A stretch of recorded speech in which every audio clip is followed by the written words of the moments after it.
ہمارے اسلامی چینل کو ضرور سبسکرائب کریں، شکریہ۔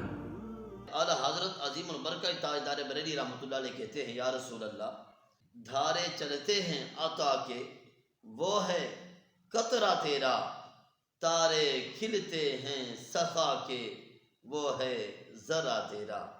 اعلیٰ حضرت عظیم البرکہ تاجدار بریلی رحمۃ اللہ علیہ کہتے ہیں، یا رسول اللہ، جس طرح دریا کے اندر تیزی سے پانی چلتا ہے، یا رسول اللہ آپ کی سخاوت بھی اس سے بڑھ کر ہے۔ اور کہتے ہیں، عطائے الہی کے جو فوارے چل رہے ہیں، یا رسول اللہ، یہ آپ کے فضل کا صرف ایک قطرہ ہے، اور سخاوت کے جو تارے کھلتے ہیں، یا رسول اللہ، آپ کے فیض کا وہ ایک ذرہ ہے۔ کہتے ہیں، یا رسول اللہ، رب العالمین فرماتے ہیں، وَكَانَ فَضْلُ اللَّهِ عَلَيْكَ عَظِيمًا، اور اللہ تعالیٰ کا تم پر بہت بڑا فضل ہے۔ اور مقام پر فرمایا، اِنَّا أَعْطَيْنَاكَ الْكَوْثَرَ، اے محبوب، بے شک ہم نے تمہیں بے شمار خوبیاں عطا فرمائی ہیں۔ اس کی تشریح اور تفسیر میں مفسرین لکھتے ہیں، هو الخیر الکثیر کلہ خیر الدنیا والآخرہ۔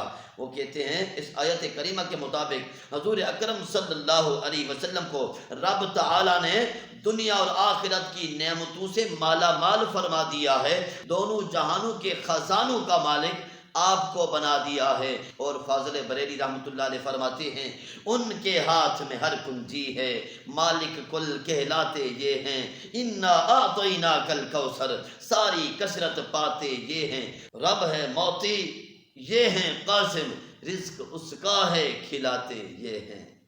تو محترم سامعین کرام، آپ کے فیض و کرم کے کیا کہنے، آپ کی سخاوت کے کیا کہنے۔ حدیث پاک میں آتا ہے، نبی پاک صلی اللہ علیہ وسلم کبھی کبھی ایسا ہوتا تھا، کسی سے کوئی چیز خریدتے تھے، کسی دوسرے کو عطا فرما دیتے، اور کبھی کبھی ایسا بھی ہوتا تھا، جس سے خریدتے تھے اسی کو تحفے میں عطا فرما دیتے تھے۔ اللہ کے محبوب صلی اللہ علیہ وسلم نے حضرت جابر بن عبداللہ رضی اللہ تعالیٰ عنہ سے ایک مرتبہ اونٹ خریدا۔ اونٹ خریدنے کے بعد میرے محبوب صلی اللہ علیہ وسلم نے دوبارہ اسی کو عطیہ فرما دیا۔ ایک مرتبہ حضور نبی کریم صلی اللہ علیہ وسلم نے حضرت عمر بن خطاب رضی اللہ تعالی عنہ سے اونٹ خریدا، پھر میرے محبوب صلی اللہ علیہ وسلم نے عمر بن خطاب کے بیٹوں کو تحفے میں عطا فرما دیا۔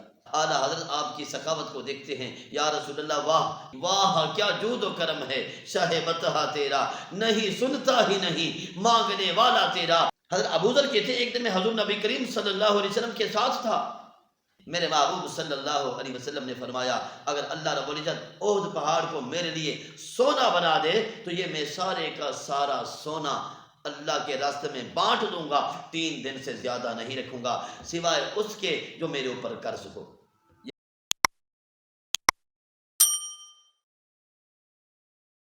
یہ میرے محبوب کی سخاوت ہے۔